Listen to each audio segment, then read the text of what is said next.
Can you all hear? Are we on here? Okay. Hello to everyone and good afternoon. So great that you all have chosen to join for this session, which I wonder whether we might be entering into the most particular and possibly broadest territory. How do you put a frame around this conversation? Well, we're going to try to do that today. For those of you I haven't met, I'm happy to introduce myself. My name is Owsley Brown, and I have the pleasure of being connected to the Sustainable Food Trust through their American host collaborator, the Sustainable Food Alliance, and we work solely for the purpose of being in support of the mission and work of the SFT.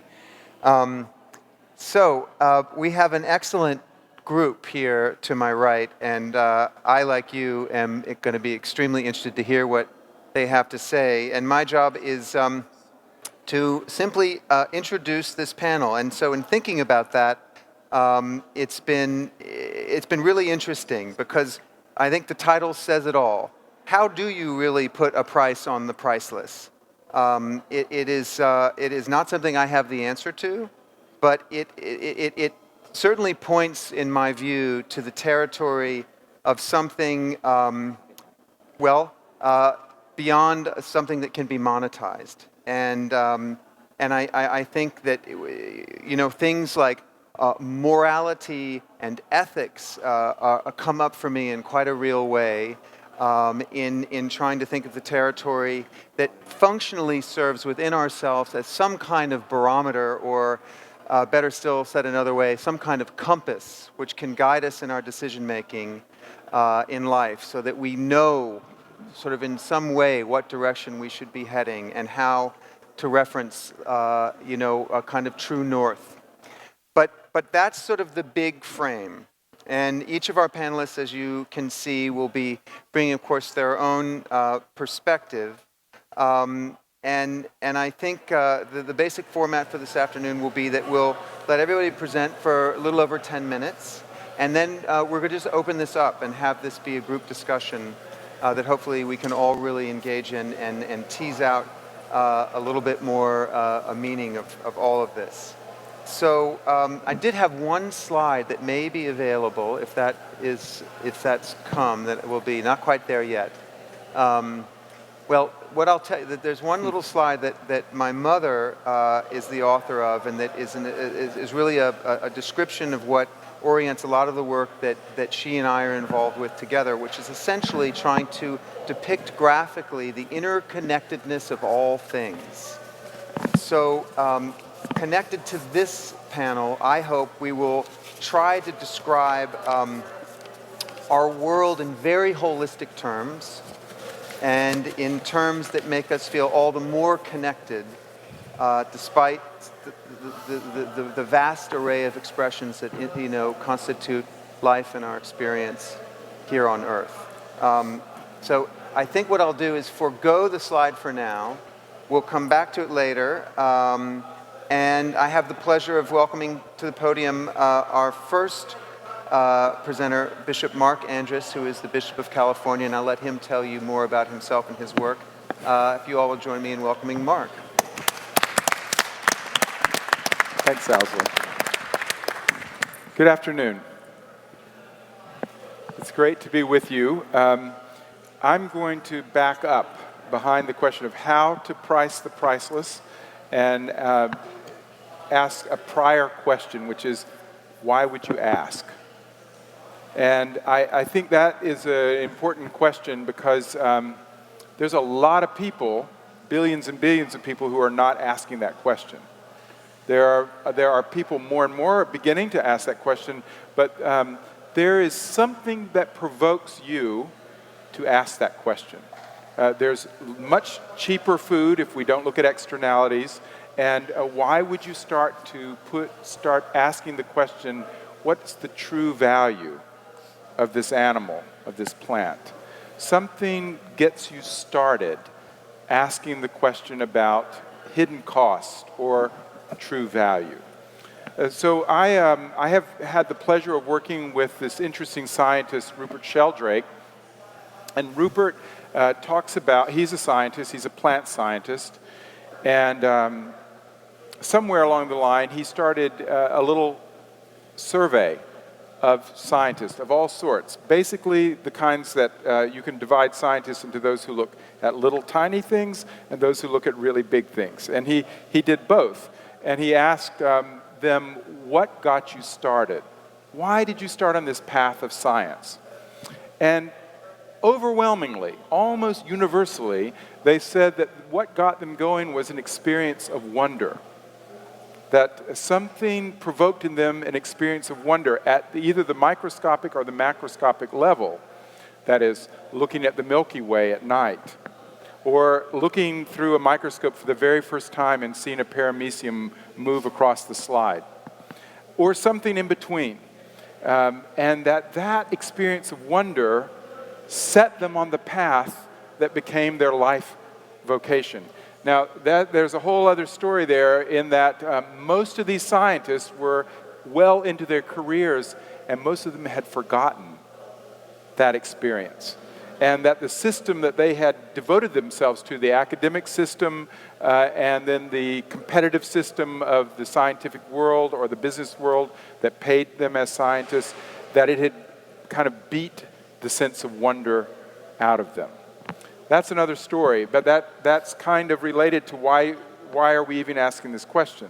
But if you take that idea of wonder as the starting point, where you begin to wake up to the true value of beings on the earth with you, it's not a bad question to ask, where does that come from? Where does the sense of wonder come from in our lives, and how do we awaken to it? One of the best explanations we can have is what we call from the new cosmology. The idea that from what is now called the Great Flaring Forth, when I was a child it was the Big Bang, but the Great Flaring Forth, that one way that's been described is if, do any of you bake? Are you bakers? Anyone? So if you've made raisin bread that's yeasted, you know that you start with a pretty small piece of dough, and as it expands, as it's said, all the raisins stay proportionally in relationship to each other. They just move further out. Well, that is all of the universe. All of the universe is like that. So wonder may come from, this is actually just my idea, but in that new cosmology, wonder may come from the sense of recognition, of relatedness to all that is. And somehow that relational recognition starts. Well, then you become interested in the value of something to which you're related.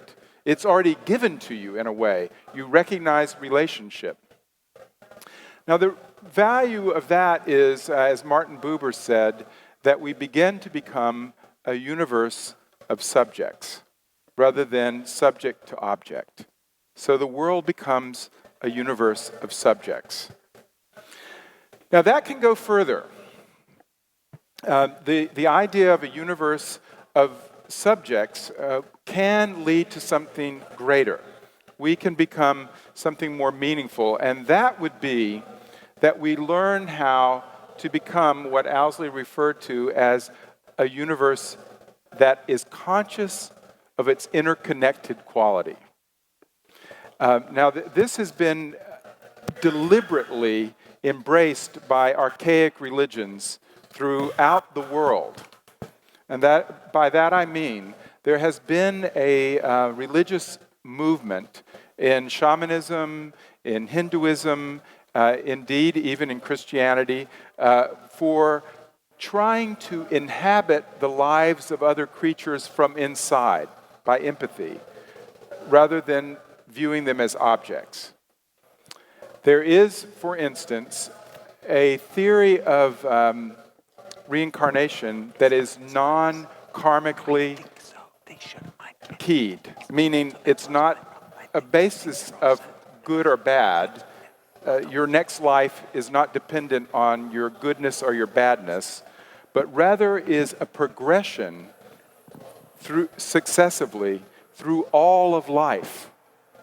That over time you would become all of life, and that at the end of that you would be a cosmic person. all of life inhabiting within the cosmic being. Well, that's a vision, isn't it, of a universe that's deeply interconnected and conscious of it. If you and I embrace that consciously, we would be representatives of that interconnectedness, and the value of each being would be infinite. So those are okay.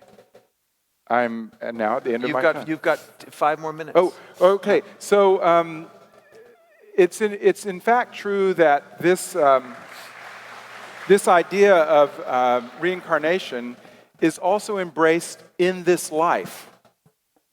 In this life, did any of you watch the Disney movie The Sword and the Stone? Anybody? I need hands. Okay, or read T.H. White's novel from which it came, The Once and Future King. Okay, in that, good, it's even better. In that, somehow T.H. White, and I've done a little research on this, I don't think he got it from anybody except from the intuition of his own soul. He has the young King Arthur, who doesn't have any idea that he's a special person, by Merlin's work, inhabiting different animals' lives successfully. So he becomes a hawk, he becomes a goose, he becomes a perch in the moat, and each time he moves through another life, he becomes bigger inside. He takes on more depth and more being. And the whole point of Merlin turning him into these different animals is so that he can become a king who can rule a disparate kingdom of many, many different kinds of people. Well, that is what I'm trying to convey, is the sense that by empathy, we can become a cosmic people in our own world. Finally, one example of this, I was working with a group of people in Western North Carolina, and we went to an equine therapy ranch. And the way they do their work is they have you sit in an area up above an arena like this, and 3 horses are in the arena without any people, and they're not fettered in any way. And you watch them for 30 minutes as they interact. And then all the people up here move down into the arena, and they go to the horse that they're most drawn to. And then we process that. Why are you drawn to that horse? Was it the one that was picked on by the other 2 horses? Was it the dominant one? Was it the more loving one? Whatever that was. There was a retired Episcopal priest in our group, and he was from North Georgia, from a farm of about 500 acres when he was a child. And that evening, when we began to process this, he had tears just coursing down his face. And he said, I need to explain why I'm so sad. When I was a little boy on this farm, I counted in my head, while I was there in the ring with those horses, I had real relationships with something like 24 species. And now my wife and I have a dog. That's the extent of the meaningful relationship I have with another species besides human. That's not unlike most people in North America today. He said, I've lost so much. I've lost so much. And all those 24 species were priceless to him, just as your relationships are, your intimate relationships, your family relationships. So the beginning of pricing the priceless is wonder. And the goal of the experience of wonder and becoming a universe of subjects is that we might become, in our own circles, like Arthur was for his kingdom. That is, people who value the lives around us so dearly that we know them from the inside, empathetically, relate to them, and guard them as if they are indeed of infinite worth and priceless. Thanks so much. Thank you so much, Marc.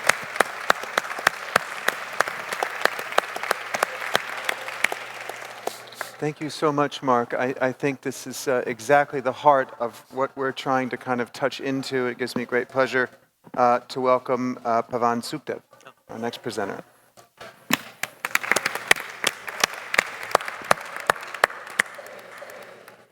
Thanks, Owsley. Can I have my slides up there, please? So, this whole idea of pricing the priceless, I have been asked to talk on a theme like that once before.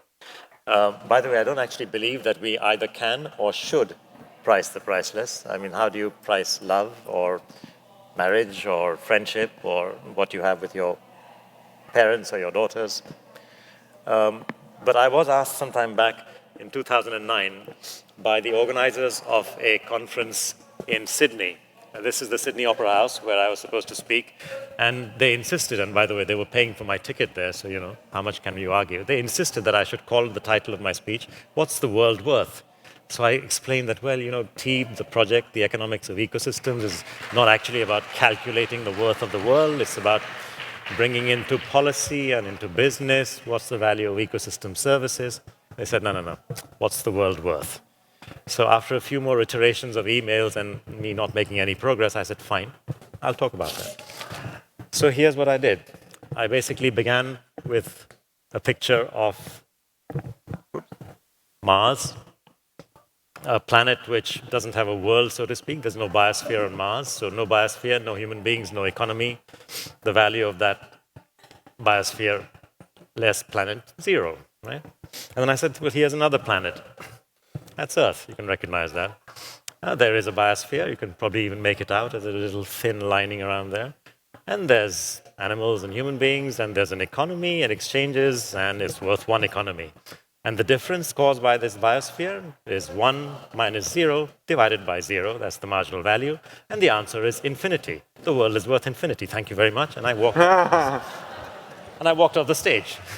And then I came back, I said, that's not what you really wanted, is it? And then I talked about the real topic, which was TEEB, the economics, why policy is wrong, why business is wrong, what can be done, by bringing the economic argument for conservation into policy, bringing the economic argument for good practice and conservation into business, and so on. So I want to just give you people a quick view of what actually valuation is about in the world of TEEB, my project on the economics of ecosystems. And this is to emphasize that price and value are two completely different things. Value is what you receive. Price is what you pay. If it's nature that's providing you the value, the chances are you aren't paying any price at all, because nature in her generosity gives things for free. And the things that nature provides, the gifts of nature, are generally what we call public goods, which means one person's receiving it doesn't hamper another person receiving it, which also means that nobody's excluded from those gifts, and usually they're available for free. So there's value, but there's no price. And such is the nature of public goods. I objected the other day when, I think at a conference in somewhere else, about the use of the word market failure. I said, you know, this is a very loaded term that economists use, because it kind of suggests that there's some kind of market success that's lurking around the corner, and you have a problem because these are public goods. No, just realize that the world is not only consists of private goods, it also consists of things owned by communities, common lands, and so on. It also consists of public goods. And maybe, the solution to having a public goods problems or a tragedy of the commons is to just manage the commons better. Manage them better. Get policies right. And it's design the policies that make sense. So these are some of the thoughts that are in the project called TEEB. And it's a huge project with more than 500 authors and reviewers and 4 books, which, if you stack them up, they're about this high. And I don't want to bore you with all of that. But the point is, it's useful advice and example. And this is a diagram from the project which illustrates what we think is valuation. We believe valuation is a human institution. We believe that you can and should be able to value as a human being things that are of use to you, things that you believe should be there, and that there are 3 layers in which valuation happens. You can recognize value. You know, in the days when Yosemite National Park was declared a national park, there wasn't economic logic for that. It was just, yeah, this is for posterity. It's important to conserve it, therefore declare it a national park.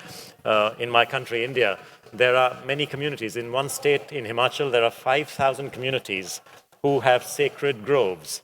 They believe that their ancestors reside and that their spirits, deities reside in those groves. They recognize the value of those groves. You can't possibly put a price on them. They just value them, and there's no price, right? And then you get to demonstrating value. You can demonstrate value by saying that, well, if New York didn't have the Catskills Mountains providing water supply to New York, then you would have to spend $6 billion on a water filtration plant, and you'd have to spend additionally $300 million every year looking after that plant. So actually, the value of the Catskills to New York in terms of what they're providing, and therefore the agreements with the farmers there, are worth at least that much. Otherwise, you'd be spending it. So that's a kind of demonstration of value. And then finally, you can capture value, where, for instance, in China, in Baoxing County or in Beijing County, they will strike deals. Senior politicians in the administration will strike deals between each other to change practice in farming, as in how you can pollute or how you can draw too much water or too little water, in order that the cities can get sufficient clean water so that they don't have to spend a bomb trying to clean the water that they receive from there. So that's kind of capturing the value. Someone's paid, someone's received for doing a certain, managing commons in a certain way that enables benefits to flow to others, not just to yourselves. And a deal has been struck, a market deal, if you like. So these are the ways in which, and if you go through these massive volumes of TEEB, you will find more than 120 examples, of which about 25 are in the sort of regional planning type and legislation type of cases. Another about 20, 30 are in the certification and the valuation of protected areas. Another 30 or 40 are basically payments for ecosystem services of the kind that I gave you from China. And there are about 10 or 11 examples of actual markets buying and selling stuff, right? But that's 10 or 11 out of 125. So TEEB is actually not about markets. It's about all of these policies and mechanisms and valuation as a human institution. And that's no surprise, because if you look at where the trend is nowadays, yes, you can, in some cases, in that smaller box, sometimes find a market solution, but 9 times out of 10, the solutions will be changing norms, administering new policies, changing regulations, setting up new economic mechanisms, incentives, disincentives, finding ways in which you can make people do things differently so that it doesn't destroy the commons, so that it doesn't destroy nature, so that it doesn't destroy the benefits that flow to everyone and absolutely everyone for free, right? Because you are trying to protect economic value in doing that. This language of economics has become the currency of policy. That's not something that I want. That's not something that perhaps many of you want. I'm just telling you the way it is. And because it is the currency of policy, when you speak with policymakers, they will tend to ignore you. And I can tell you this from personal experience. When I'd walk in there, I'd wear ties and suits so that they know that I used to be a managing director of Deutsche Bank, or still was in some cases, so that I could get the appointments with the boss and not his deputy's deputy, right? Because they wouldn't listen to an NGO. I ran an NGO as well at the same time. They wouldn't listen to me if I went with my NGO card, but if I wear my office stuff, yes, they'll listen. Not that I wanted that way, but that's the way it was. I used it. I just made use of that. Yeah. Now, I want to give you 3 examples. One from policy, one from business, and one from agriculture, which is why we are here, as to how this idea of finding the values of nature can actually be used to improve policy, to improve business, and to improve agriculture. And in all 3 cases, this is work in progress. So it's not as if it has already happened. It has been done in some places. It's partially done in others. But it's good work in progress. So here's an example. Now, we created this idea to combat, in the TEEB world, we had an issue coming up constantly that because we were talking largely in favor of conservation, we were being told that you surely are against development. And we said no, because you're not measuring things right. What we said was that if you look at 3 countries, India, Indonesia, and Brazil, and if you look at what the natural capital sectors are contributing, by that I mean the sectors like agriculture, forestry, fisheries, and so on, and the answer is something like 21%, 16%, and 10% of the GDP. So these are not huge. These are not large components of that GDP. But if you ask the question, to whom does nature provide these benefits? That's interesting, because then we are talking here about almost 100 million forest dwellers and small farmers in Indonesia. We're talking about 350 million in India, of which 280 million are subsistence farmers, and we're talking about 20 million forest gatherers in Brazil. And then when you find out what nature's services are worth to those farmers and you model that, the answers are very, very different. Then we are looking at 75%, 47%, 89% on average. These are average numbers in a wide range. But the message here to the policymakers in these countries and elsewhere is that if you destroy the GDP of the poor, that's not development. You're cutting the legs of the creature and pretending that somehow you're making it survive. You're not. You're actually destroying the ability of the poor farming household to survive at difficult times, especially as climate changes and the risks of ecosystems are inflicted upon agriculture and yields change and are volatile. So that's not the right form of development. You need development which guards the GDP of the poor and at the same time adds education, adds health services, adds other opportunities to earn other incomes. That's real development, what we call green development. So that argument was actually very, very powerful, and I believe it has made a difference in many countries, not least in my own. Let's take a case of how valuation is used in business. So who's seen a typical report, a company's annual report, balance sheet, P&L? Yeah, most of you have. Okay. So now, the interesting thing about the balance sheet and the P&L of a company is that it reports a number of things, but just look at the impact that a typical large corporation has. Here's a little chart which shows what those impacts are. In terms of physical capital, factories, buildings, securities, cash balances, and so on. In terms of the health and skills of its employees, it has an impact in terms of how its policies are for training and for insurance of health and so on.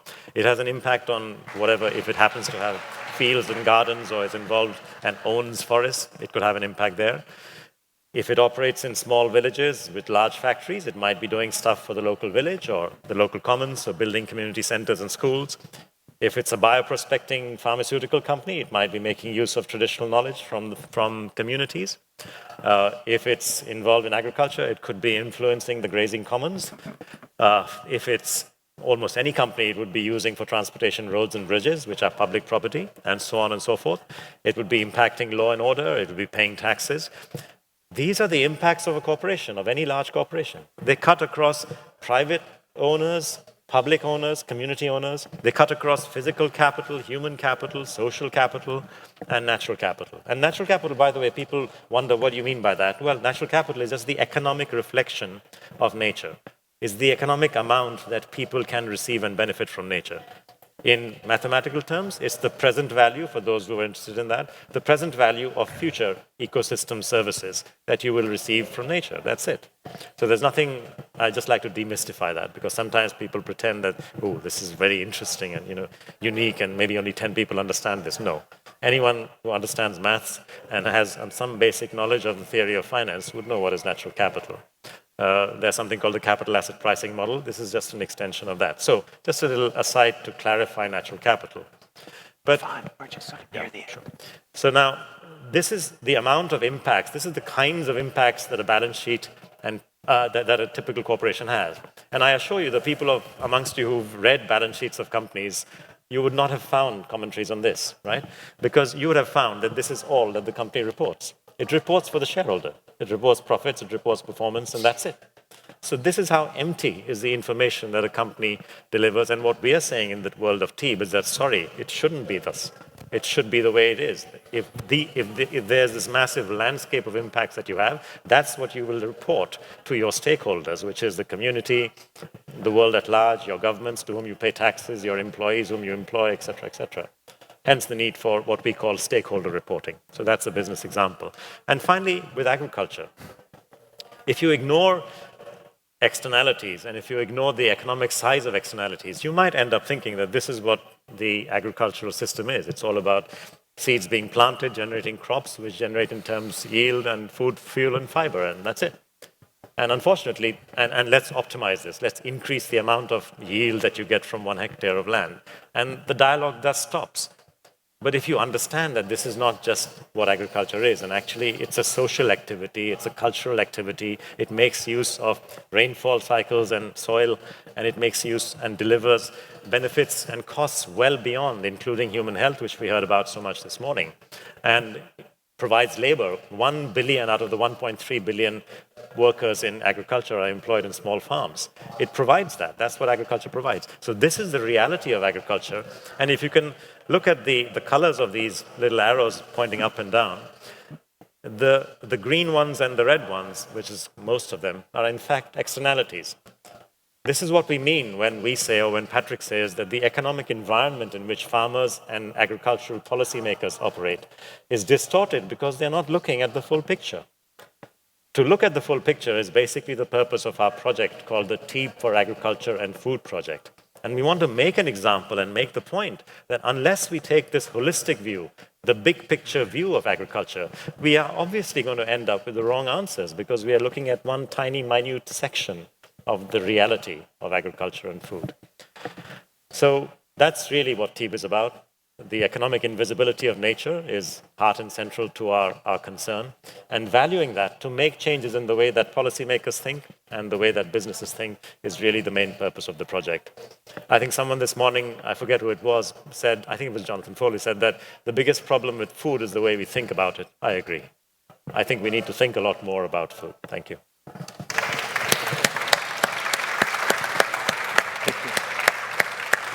Thank you, Pavan.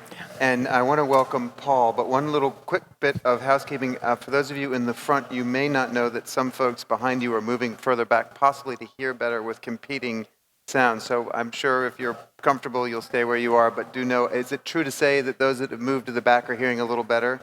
Yeah, and so so if you want to move back, feel free. You won't upset any of us here. And with that, it gives me great pleasure to welcome Paul Shapiro. Thank you. Thank you very much. It's an honor to be with you. Most of the time when I start giving talks, people instinctively move back. So I'm glad that you have an excuse that's socially valid for you to actually move back for some purpose here. So my name is Paul Shapiro with the Humane Society of the United States. It's a real honor to be with you all here today. As we know, there are some externalities with agriculture that you can easily put a price on. You can figure out how much a salmonella outbreak costs. You can figure out, for example, even what the cost of a forest that you have felled to grow crops to feed farm animals would cost. Or in the case of Pavan, you can figure out the entire biosphere cost, which is apparently infinity, according to his story. But what about when an issue that is an externality isn't so easy to price? Like, for example, the case of animal suffering. What can we do when we have, or when we don't have working quicker? Hey, all right. What can we do when we have an externality that can't easily be priced, like animal suffering? Can we try to put a price on something like cruelty to animals, or is it just an ethical issue without price? Well, we know that there are some ways to try to get at it. So, for example, the company SeaWorld had an enormous controversy surrounding it over its treatment of orcas. The documentary Blackfish came out criticizing SeaWorld. CNN aired it, and you look at the stock price of SeaWorld after CNN aired it, and you can see in the middle of the screen what happened to SeaWorld's stock price. Very real, tangible results in terms of dollars that the company lost in terms of its own net worth when the company was criticized for animal cruelty. But what if we're not talking about orcas, but rather we're talking about agriculture? What about animals in the food industry? Well, just like SeaWorld benefited from people before Blackfish not knowing about its mistreatment of orcas, this is what the agribusiness industry today benefits from. You may be thinking to yourself, does he know there's a black screen behind him? Yes, I do.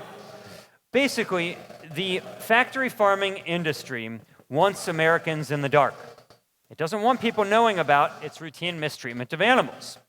Yet the job of the food sustainability movement is to shine a bright light on this otherwise dark and hidden world of animal cruelty that exists all too often and generate Blackfish-type events for the factory farming system.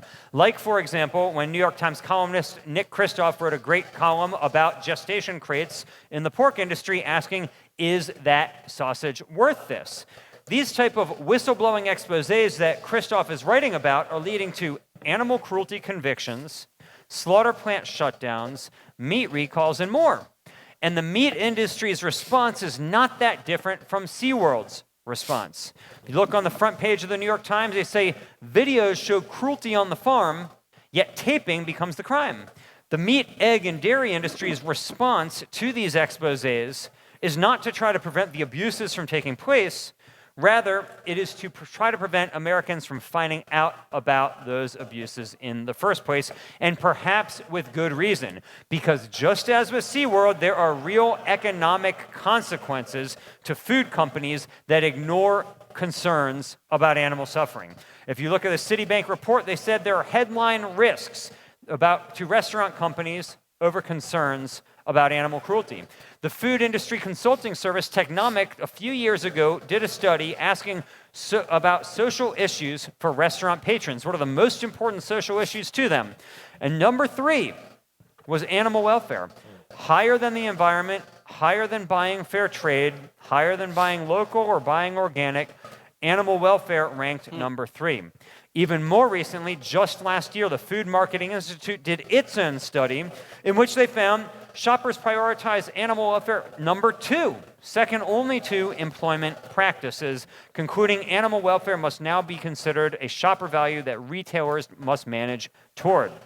Finally, even the International Finance Corporation of the World Bank is writing about how important this issue is, saying in the case of animal welfare, failure to keep pace with changing consumer expectations and marketing opportunities could put companies and their investors at a competitive disadvantage. In other words, there is some type of a way to price the seemingly priceless concern about animal cruelty in the ag industry. Now, what type of cruelty are we talking about? In short, there's a big gap. There's a major gap between what Americans want to happen to farm animals and what is actually happening to farm animals. Now, let me put it another way. There are some standard meat, egg, and dairy industry practices, not all, but there are some, that are so extreme, that are so inhumane, they're just out of step with mainstream American values about how animals ought to be treated. For example, in our country right now, 9 out of 10 egg cartons that are sold in our grocery stores come from birds who couldn't even spread their wings, locked in cages, barely able to move an inch their entire lives. It's standard in the chicken industry to genetically select for birds who grow so big, so fast, that many of them are so gigantic they can't even walk more than a few pitiful steps before collapsing underneath their own bulk. We are playing God with these animals. Or in the pork industry, where we line these social, intelligent creatures up as if they were parked cars and leave them in these crates where they can't even turn around, essentially for their entire lives. The point of this is not to enumerate a litany of abuses within the meat industry or the egg industry. We could be here all afternoon if that were the case. The point of it is to suggest, though, that animal cruelty is not an anomaly in our animal ag system. It is the norm. It is not the exception, it is the norm. So what are food companies doing now to reduce these risks that are associated with being considered cruel to animals? Well, rather than allowing their suppliers to lock their birds in cages, many of them are switching toward cage-free systems, like what we heard both Bon Appetit and Whole Foods earlier today talking about. These systems where, admittedly, the birds don't go outside, but at least they have better lives than being locked in cages. They can walk around, they can spread their wings, they can lay their eggs in nests, they can perch, they can engage in more of their natural behaviors. Or instead of keeping these pigs in these iron maidens that we call gestation crates, they're putting them into group housing systems. Again, they don't go outside, but at least they can move around. At least they can engage in more of their natural behaviors. So how can we put an exact price on this type of animal suffering? Some economists have actually tried. So at Oklahoma State University, 2 economists did their own study in which they asked, suppose that all the pork was initially produced under gestation crates and then converted to group housing. They said, well, the retail price of pork would increase by about 6.5 cents per pound. to let these pigs engage in basic movement. On the other hand, consumers have shown that they're willing to pay 34 cents more per pound to go to group housing rather than in gestation crates. And so they conclude that banning gestation crates would create an average value of about 34 cents, but only detract about 6.5 cents. Clearly, in this case, to the consumer, they would consider that a good value. On the cage-free side, all the economic studies show that it costs anywhere around 1 to 2 pennies more per egg. On the left here, you can see pennies. On the right, various studies that have been done. To go cage-free, 1 or 2 pennies more. How many of you would be willing to pay 1 or 2 pennies more per egg to ensure that the birds could at least walk around and spread their wings? Obviously, every hand in the room is going to go up. So how's the landscape changing? It's changing dramatically. Well, numerous states, 10 states in fact, have now passed laws mandating that the egg and pork industries make these very changes that we're talking about here. Now, that creates a real price on the animal suffering, the price of not complying with these criminal anti-cruelty laws. But the bigger progress being made is not on the public policy side, it's on the corporate policy side, where in the last few months alone, virtually every major grocery chain in our country, from Walmart to Costco and more, has told their egg suppliers they want them to convert to 100% cage-free eggs. These companies see these reports from Citigroup. They see the IFC of the World Bank. They know what happened to SeaWorld. They don't want it to happen to them, and that's why they're implementing these animal welfare policies. This is what led NPR to declare everyone's going cage-free. Fox News said 2015 was the year of the cage-free hen. Chicago Tribune asking, are cage-free eggs the future? Even just today in the San Francisco Chronicle, there's a major story entitled, What Does Cage-Free Really Mean?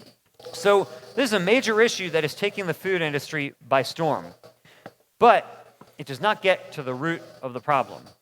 The root of the problem, as was alluded to earlier by Fidel Bauchio during the Q&A session, in his panel, was what Patrick Holden said in an interview just a couple days ago, which is that what's a sustainable diet?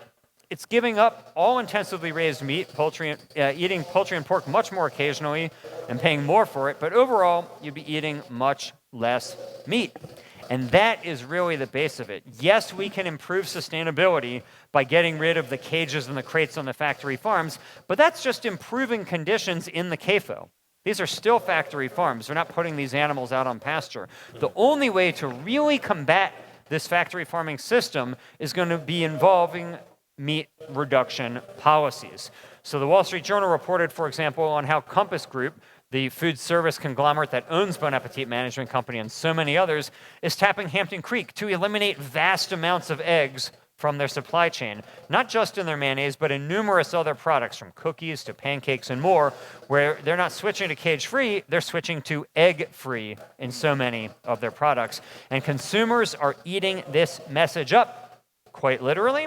For example, in the Wall Street Journal, they reported that anchoring a plate with a massive hunk of animal protein, it's so last century. Mintel found 22 million Americans consider themselves vegetarian. Not that high of a percentage, but they also found 113 million of us indicate alternative meat product uses, eating veggie burgers or vegetarian chicken. Americans are cutting back on the amount of meat that we are eating. In fact, today we're eating 10% less meat per person than we were just 8 years ago. NASDAQ noticed this trend of people eating less meat, and NASDAQ published a story how the death of meat could impact your portfolio, saying from Lehman Brothers to WorldCom to the Soviet Union, many seemingly robust institutions can disappear in a flash, others gradually fade away, which appears to be what's happening with meat now. They went on to advise investors, meat consumption has been steadily declining, which could play out into a huge profit potential. Think twice about holding positions in meat industry stocks. There is a sea change.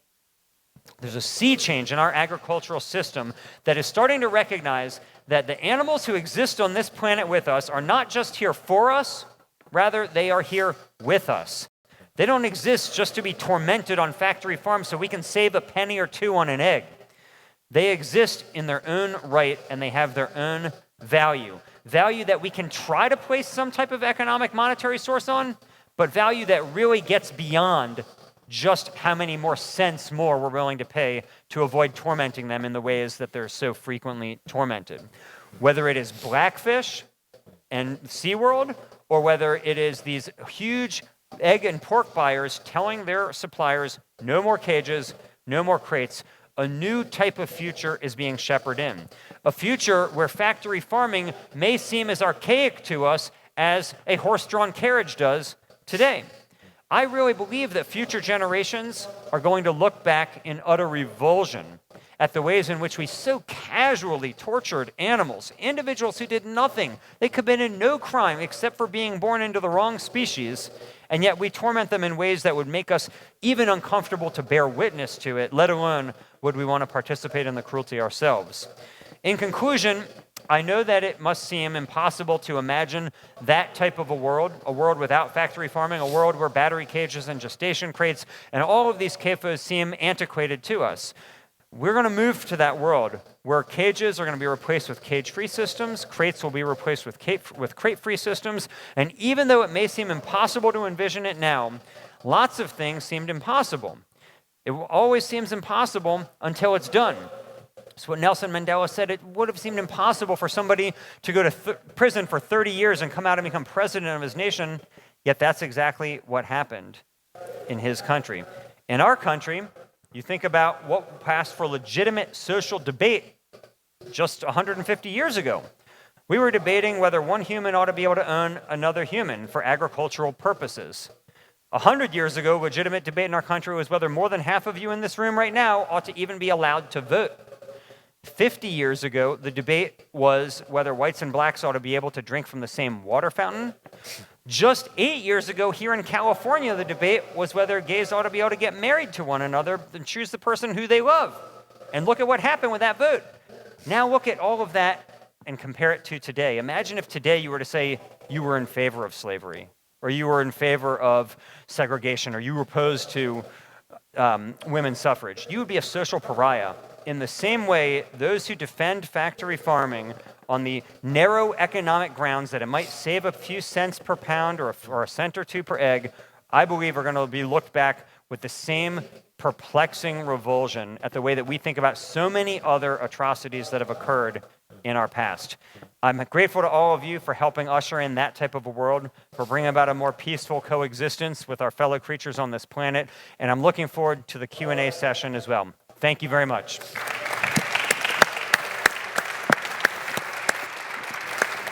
Thank you, Paul.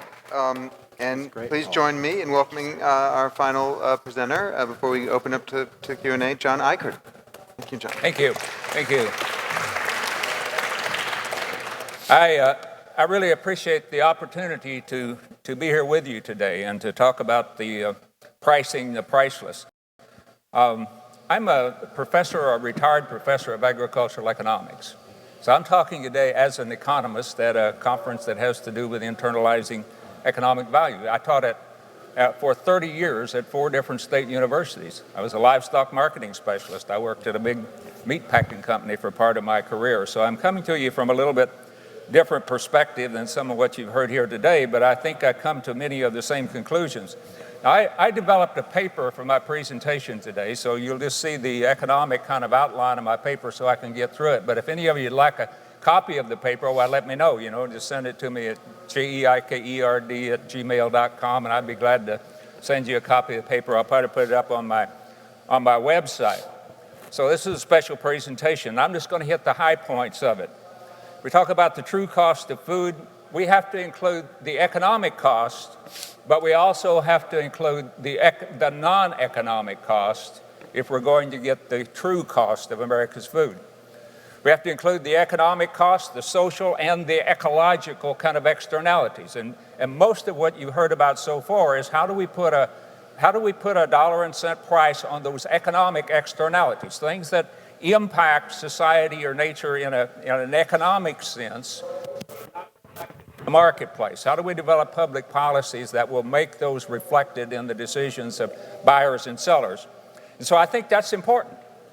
And I think we ought to do that. And there's a lot of people who have been working on this for a long period of time. There's a whole discipline called ecological economics that spends most of their times on it. But I think we need to recognize when we start doing that that there are inherent problems involved in doing it, because it's what we economists and sociologists call a wicked problem is what we're dealing with. When we talk about the impacts of the economic system, the agricultural economic system, producing, marketing, food, and so on.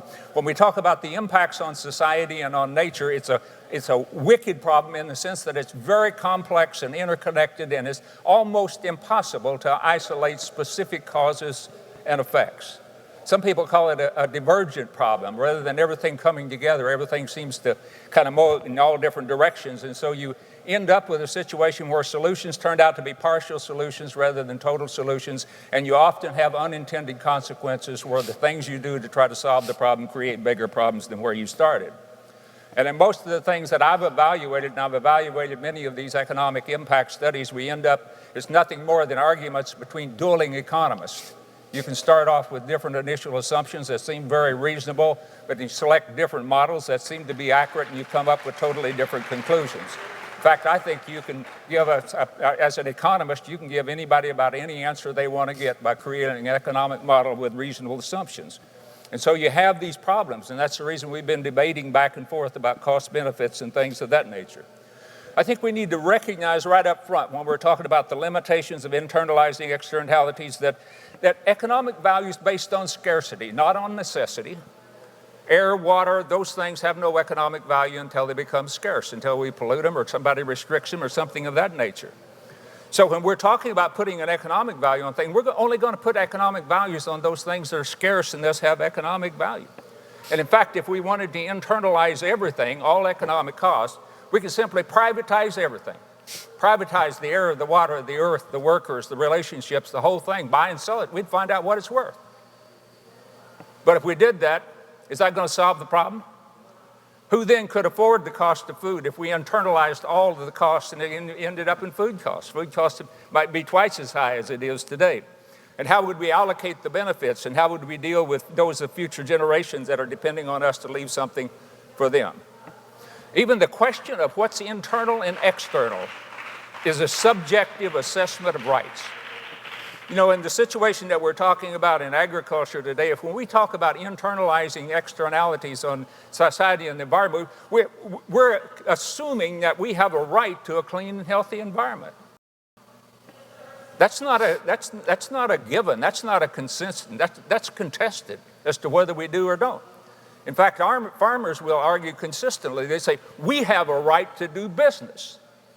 And whenever you want to internalize your externalities, you're internalizing your ecological and social preferences on us. And it's going to cause our costs to go up, and it's going to cause the price of food to go up. So what we call internal and external depends on who's right, who has the right. It's only externalizing on somebody if they have the right not to be externalized upon. So it's a question of rights. So I argue that even though we say today that maybe the language of policy is economics, we've got to change and reclaim the language of policy. It has to be about people, not just about dollars. The economics is a means, it's not an end to something. And if we talk about solving this in the marketplace by voting with our dollars, and we should do that, we should reflect our preferences. But if we get to deciding these issues about what we do and don't do to nature and to society as a consequence of what we vote in the marketplace, folks, that's $1, one vote there. If it goes to the point where it's $1, one vote, who gets to decide what's right and what's wrong and who gets internalized on and not externalized on, that's a monocracy. That's not a democracy anymore. And if we talk about the popular process of willingness to pay, how much are you willing to pay for something? You know, let's say you ask people how much they're willing to pay for a park. How much are you willing to pay for saving a species in the sea? How much are you willing to save for saving a forest? You think you have a right to say that the value of that forest, that animal, is whatever we say it is? We talk about what's the willingness to pay to save the polar bear. What makes us think we have any more right to put a value on a polar bear than that polar bear does on us? You know, when we get down to making decisions like that. And we're going to put a price on relationships. There's something called social capital. Sure, there's economic value in getting along with each other, but that's not the personal relationships we're talking about. What's the price of love? It makes no more sense to say, what the price of a loving relationship is, what the economic value of it is, to see how much love is a dollar worth. So there's certain things that are simply priceless, and we deal with them in other ways. If we're going to win this battle that we're talking about for a sustainable food system for ourselves and for the future, then we need to learn from the past. It wasn't economic analysis or internalizing externalities that led to the environmental movement of the 1960s, the civil rights movement, the peace movement. Those were about people standing up for their basic fundamental rights. All we diminished in all of those areas when we began to focus on economic growth rather than focusing just on the basic human rights of people, then we've diminished in all of those categories. We're fighting defensively on environmental rights, civil rights, human rights. Peace movement is in shambles as a consequence. Our problem is the preoccupation with economic income and growth. It's become dominant over everything else. We need to recognize, and I don't have time to go into it now, but economic value is inherently individual, instrumental, and impersonal. You can't buy, sell, or trade something that doesn't have any value. It makes no economic sense to do anything solely for the benefit of someone else, and certainly not for the benefit of someone of some future generation. It just makes no economic sense. The economy always puts a priority on the present relative to the future, because money is just simply a claim to something, and claims to uncertain something in the future will always be less than the certainty of having something today. Social value is different than that. It's reciprocal, it's personal, it's about individuals relating to each other. And it's tremendously important to us, but it has no economic value. And ethical values are non-instrumental. It's stuff that we do simply because it's the right and the good thing to do. But those things give purpose and meaning to our life. The true cost of food is about valuing the priceless. The problem is that things become ecologically and socially scarce long before they become economically scarce. As we degrade the environment, as we degrade society, it'll take on economic value as it becomes more scarce, but it'll be too late. We can't fix the world like it was a machine. If you let it get too sick, you can't bring it back just because it's valuable. You've already let it get away from you. We've got to give social and ethical values priority over economic values. The economy is important, but the economy is only a means to an end. It's a means by which we do what we know in our heart is right and good and what we ought to do. The important thing is we already have more than enough stuff. There hasn't been any increase in overall human well-being in a whole host of measures in any of the developed world since the 1950s. Everything we've done since the 50s in terms of increasing income and wealth has accomplished virtually nothing in terms of our overall quality of life. We're social and ethical people, and when we diminish or degrade our social relationships and compromise our ethical values in our pursuit of economic self-interest, we don't increase our well-being, we diminish our well-being. How do we do that? We make government work again. We make our democracy work again. That's the fundamental purpose of government, is to allow us to express our collective sense of the common.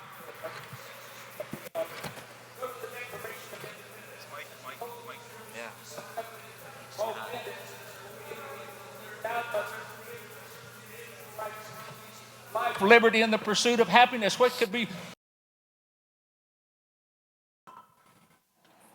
any more important to the quality of life and our right to life than clean air, clean water, and safe food? We have a right to it.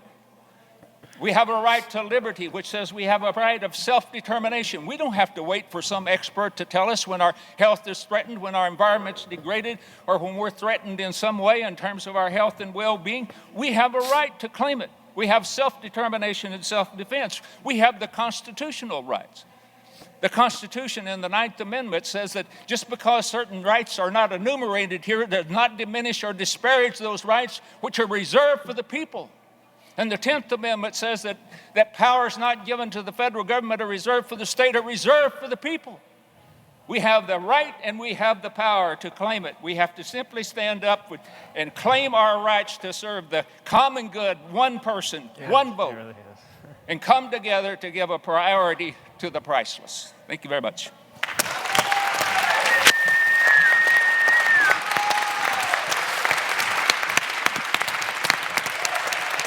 Nice job, Doc. Nice job, man. Great words. Well done. Well said.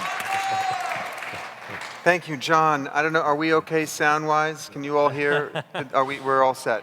All right, before we do open it up to the group, I did think that it would be worth, just for a second, letting our panelists see if there's anything they would like to ask each other, because I think this may be a very interesting kind of wrap-up of this incredible collection of offerings. I don't know exactly where to begin, but maybe I'll begin where we began with you, Marc, since you were the first. You've now had a chance to hear all your fellow panelists, and if you had any questions, and then we can go around the group just quickly if you all wanted to ask each other anything, and then we'll quickly try to open it up to the audience. Do you want to start with something? Thanks, Owsley. Well, I loved all of your presentations, and I've known the two bracketing you, Jack, but this is the first time I've gotten to hear you. You were very passionate, and like my friend Paul said, like an Old Testament prophet. That was pretty great. I wonder if you could, all three of you, in a word, say something back to me about what started you down this path of wanting to speak with passion to pricing the priceless. What inspired you? John, why don't you take it away? You want to go? Just a sentence each of you. Okay. Okay, or Paul will go from all the way down. Okay. Well, thank you, Bishop. And the short answer is that when I was a kid, I was never bullied and I was not a bully, but I always hated seeing bullying. I couldn't stand seeing stronger kids taking advantage of weaker kids. It killed me. It was such an abuse of power.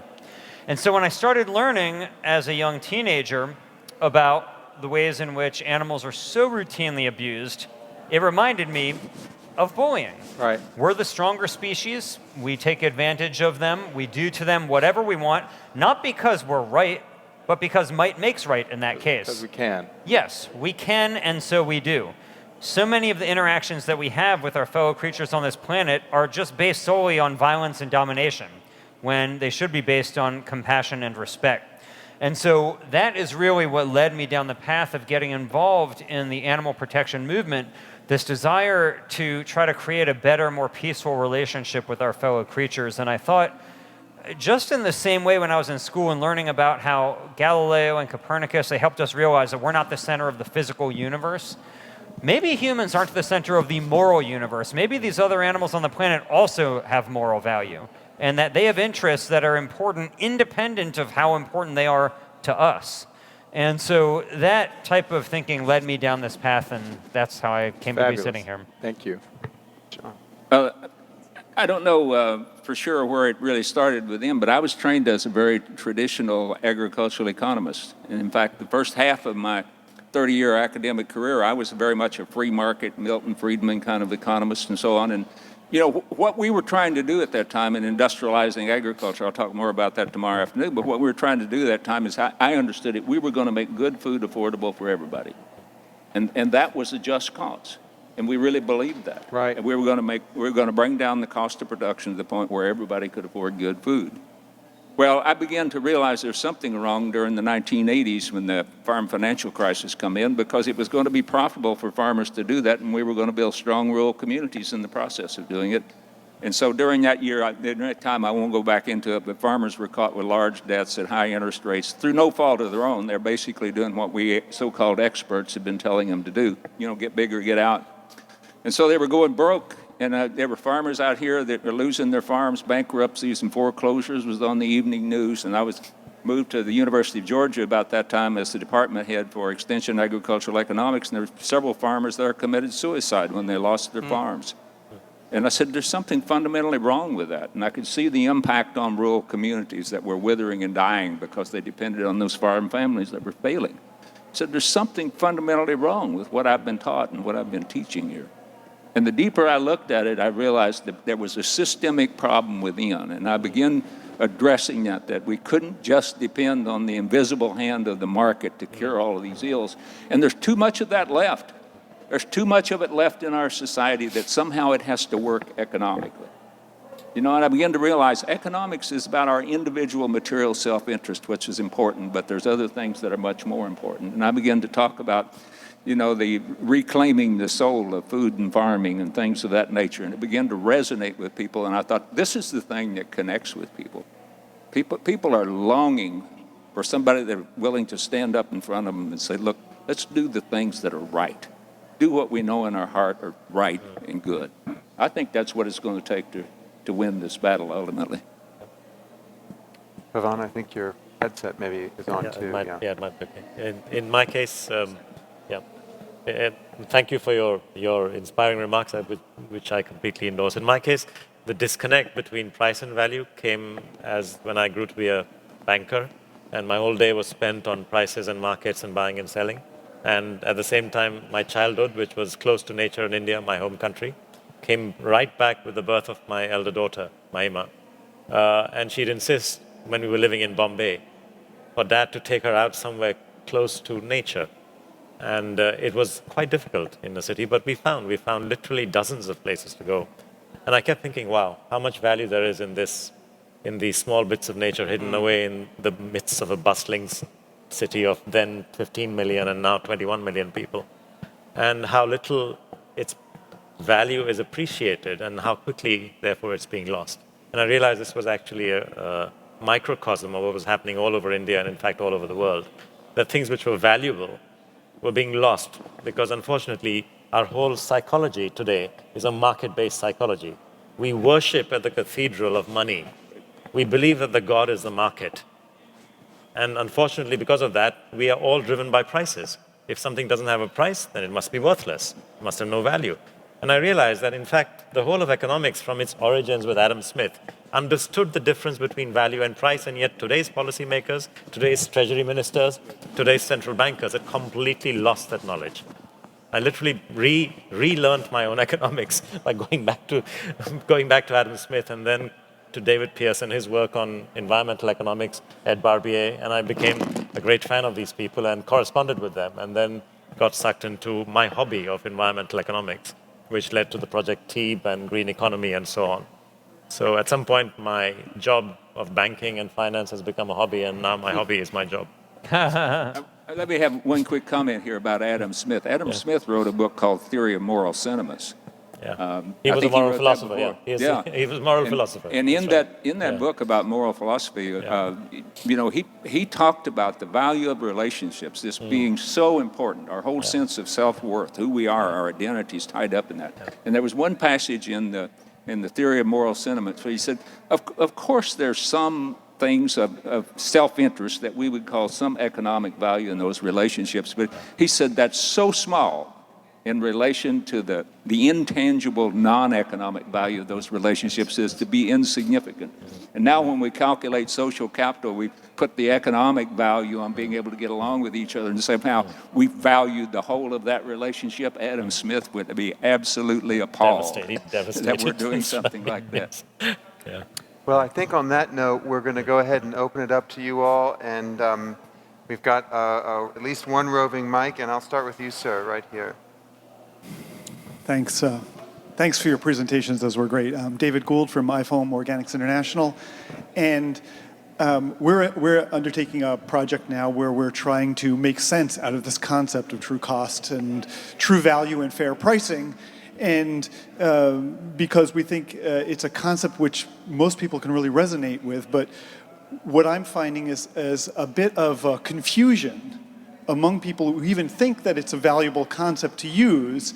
And I'm really struggling with this in the sense that I think that in some ways, as you said, Pavan, there's a difference between price and value. And so the question that I have is, one is, when we talk about true cost accounting, that automatically almost assumes that it's connected somewhat concretely to a price, whereas we've talked about things like air or biodiversity or things like that, which are very difficult to price. So my question is how do we frame the issue so that people can become clearer about how much of this concept should actually be manifest in the price of a product, and how much of that value instead should be used as a way to guide practice in the right direction and to use as a sort of an advocacy for or a policy lever? No, that's a great question, but I'd like to use my PowerPoint slides, which I could not finish because I was running over time. Sure. So if the gentleman at the desk can bring my PowerPoint back, that'll be helpful. But essentially what I wanted to point out is that when you're evaluating agriculture, clearly the wrong way of doing that is to just look at one numeraire, money, and say it's all about productivity and per hectare productivity. Or even worse, to look at, per capita productivity, if you really want to go to that level. So you have to look at the whole picture. You have to see agriculture as not merely an activity that produces food, but one which provides employment. 1.3 billion people are employed in agriculture, 1 billion in small farms, less than 2 hectares. You have to see agriculture as part of a cultural activity which identifies the society for what it is.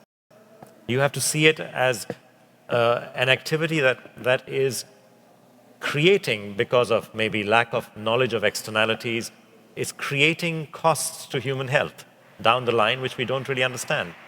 You have to look at it not just as a farm, but as nature providing flows of ecosystem services onto the farm providing inputs to food and beverage industry, which then provides into... You have to look at the entire value chain, the eco-agri-food system. And then you have to start measuring these impacts along this entire value chain. So these are the things that you can measure. And some of these you price because it's in GDP or it's in profits. And some of them you don't price because they're externalities. And then you have to realize, hang on, there are also social issues. How many women are there in agriculture in Africa? If not enough, then that's a problem. Or for that matter, in India and Bangladesh.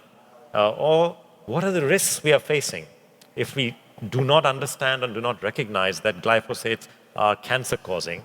Then what kind of risks are we taking? This whole idea that it's 20 mg per billion, or 20 parts per billion in the average bottle of Californian wine. Is this acceptable? Why is it acceptable? How are we framing the risk, the knowledge or the lack of knowledge of the risk in that area? So there are dimensions here which are social dimensions and risk dimensions which simply cannot be framed in money terms. Okay, so you have to have a kind of three. And if I may go to that PowerPoint. Do you know which slide you want? Yes, it's the last. It's the last. Can we go to the last slide? The second last and the last. Oh, yeah. Thank you. While we're waiting on that, David, I just want to comment on the last part of what you were saying, which is about whether we have individual consumers taking the true cost or whether you go strictly toward policy. And let me just make a pitch for the latter, because there are lots of things that people would buy. As I mentioned during my talk, I mean, you can make agricultural products a lot more cheaply by using slaves. And indeed, most people who were anti-slavery still bought slave-produced cotton, sugar, and tea. Just in the same way that most people who are against sweatshops today still buy sweatshop-produced goods, and I'm guilty of it myself. I'm pointing the finger inward, not just outward. And the same is so where Californians overwhelmingly voted to pass Proposition 2 8 years ago in California to ban battery cages for eggs, even though most Californians were buying battery cage eggs. And so I think there are some things that people expect are so ethically problematic, like animal cruelty, for example, that they simply ought not be permitted. It shouldn't be that you have the option to go out and buy slave-produced goods versus free labor-produced goods. You just shouldn't permit it. And then when you get to those policy issues, I think that some things are so ethically heinous to most people, you have policies against them. Yeah. And I want to add, I think it'll fit right in with where you're going here, is that I think we ought to look at the economic piece of it as the means of doing the other things. So we need to put an economic value on things, so we're calculating whether or not we're providing the means by which people can pursue something they want to do. And you could increase the the economic competitiveness of grass-fed beef, just outlaw CAFOs. You don't have to put a premium on grass-fed or anything else. Just get rid of what's going on that we all know shouldn't be going on in these confined animal feeding operations, and you'll have the means then in the marketplace to pursue a better system. But go ahead. Yeah. No, and let me pick up from where you said, because if you follow that logic of let's try regulation, then you would have taken out through regulation the risk that you do not wish to take, where it's a question of an unacceptable risk, and you would have taken out through policy the social dimension, the negative social dimensions of certain forms of agriculture. So you would have actually achieved that. But look at what we are doing today. We are looking at agriculture in promoting the wrong kind of use of fructose and promoting too much sugar in cans of soda is a problem. And we are going to address it in an economic policy way by putting this tax. May I respond as well? That may be one of the most interesting questions I've heard in a very long time, because as I understand you, you're asking whether price jamming all of the externalities into price is maybe not the right answer, that price somehow might be contained within value. Is that correct? Yeah, that's super interesting. Yeah. So what I was talking about in intersubjectivity, when Paul talked about viewing moral agency of different species, that is people who live within the Arctic Circle have certain legally given rights to kill certain numbers of endangered species that we as in North America, lower North America, find somewhat abhorrent. But they see that exchange of life within the relationship. So they already recognize those creatures, like polar bears, as having moral agency and standing, that's the key term, as standing as subjects, not as objects. But within that relationship, they recognize that there may be a price in that relationship that might even be the price of a life. But it's in a relationship between species as well as between individuals. So the life of a polar bear within the species of polar bear is given for the survival of a small community of Inuit, for instance, and that price is contained within the larger value. I think that's really, really interesting what you've asked, and it would be starting with the recognition of intersubjectivity. Okay, yeah, please go ahead, just here. Thank you. Yeah. Paloma Pavel. I'm co-founder with Carl Anthony of Breakthrough Communities, based here in the Bay Area in Oakland, and we're dedicated to sustainability and justice. And my question is this, if we start from a different sort of location, which is the emergent future, and we listen to the voices of the young people who are coming up now, and what we hear them saying is, we want to be farmers, we want to be urban farmers, but it doesn't look possible to us to make a life in this way. And yet we love the land, we want to produce food, we're dedicated to doing this in a long-term sense. What can we say to them about what we are able to do or committed to doing to ensure that the emergent future, the next generation, is able to be the kind of sustainable and just farmer that that they actually have the moral compass to do? I think they're ready, they're on board, and especially the urban farmers. I really see this, but as well as those in all parts of our land. Yeah. You want me to go on that first? I think the first thing we can do is take them seriously, rather than kind of slough it off as idealistic stuff. I'm convinced that we're in the process of recreating the food system.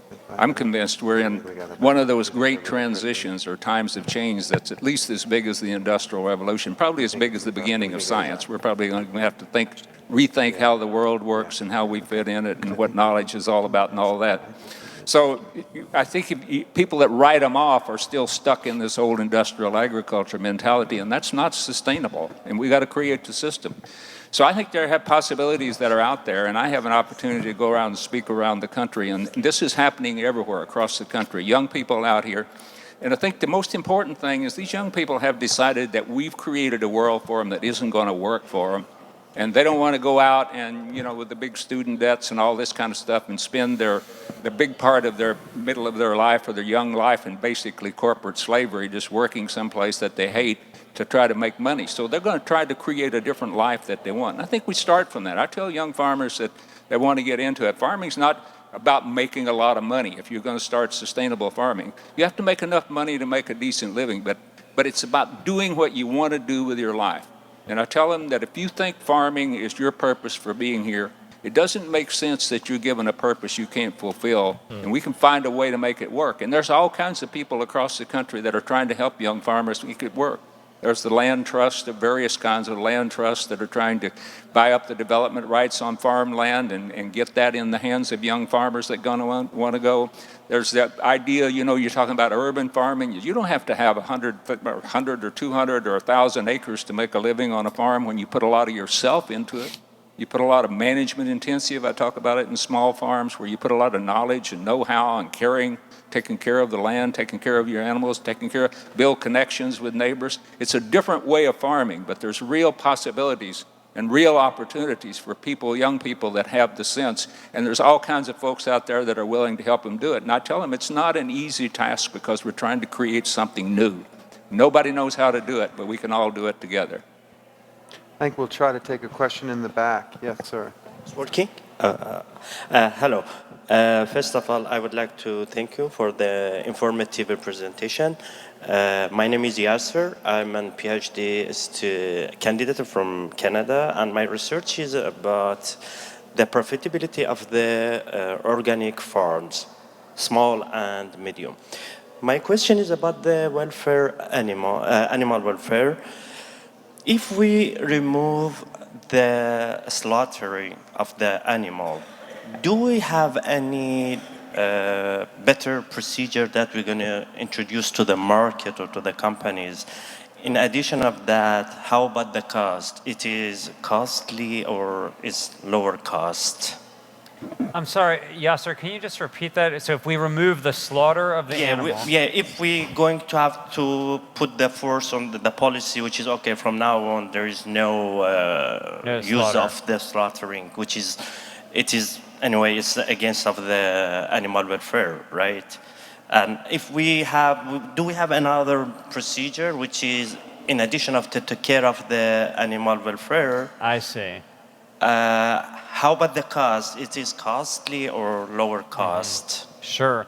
So please keep the mic close to you in case I don't answer your question so you can come back at me. But from what I understand, well, first of all, I don't anticipate that we're ending animal slaughter in any sense. We're slaughtering about 9 billion land animals a year in this country, and that number has remained relatively stable for a while, if not increasing over the past several decades. So the trend is not really going in that direction. At the same time, if you look at whaling in our country, in the beginning of the 19th century, we were on a pathway to more and more whaling.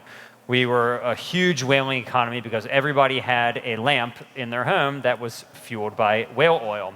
And the number of whaling ships that we had in this country ballooned up to 199 by the early 1850s. Within 2 decades, the whaling industry had been decimated by more than 80%, and you had only 39 ships left in the early 1870s. It wasn't because of humane sentiment, it wasn't because of sustainability concerns, it was because someone invented kerosene, and Americans started fueling our homes with cheaper, basically superior ways to light our homes with kerosene rather than whale oil. So perhaps something like that will happen to animal agriculture. There certainly are a number of companies that are trying to do that. Fidel Bauchio earlier today mentioned Impossible Foods in Hampton Creek, 2 Northern California startups that are trying to create products that mimic animal products but are cheaper and functionally equivalent to them. And they are having some success, but I don't think it'll happen without it being a real cost reduction.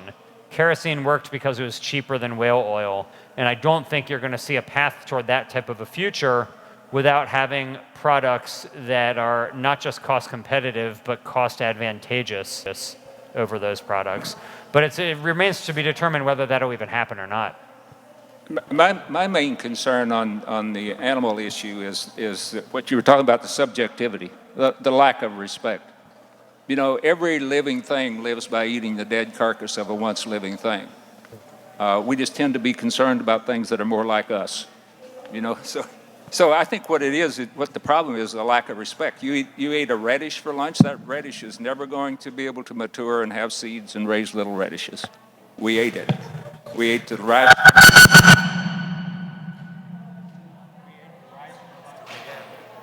That could have had life somewhere else. But anyway, the important thing, I think, is respect for life, and I don't think we're showing any respect for life. in agriculture today, respect for the animals. Right. I think we show respect for the animals. I think we'll probably still eat some animals, but I just want to show respect for all of the life, including the animals, and that's my primary concern. And the reason that we don't see that life as like our life is because we emphasize the differences and make it not like. I hate to say, I don't think you can be heard. Do you want to make a final remark? Because we're going to wind up after you do. If you want, I think these are kaput for now. The reason that we don't recognize Yeah, I think if you want to go for it, we're going to give the bishop the final word here. Say it one more time. Yeah. The reason we don't recognize a life as being like our life is because we have deliberately emphasized differences. Owsley and I do a lot of work together in Haiti, and the French government in the late 18th century were the inventors of the idea that black lives were actually not the same as white lives. And so they came up with all the reasons that were physiological to say that any of those markers meant this was not actually human life. So we can do that with all kinds of species. We just have to emphasize. But the basic life, coming from the same source, is exactly the same. If you all could join me in thanking our panel. I hope I speak for everyone in saying how sorry I am that this session has come to an end. So please feel free to go corner any one of these brilliant minds. And I think you know from your program what's up next, which I think is a coffee break. So thank you all so much for joining, and look forward to seeing you all throughout the next day.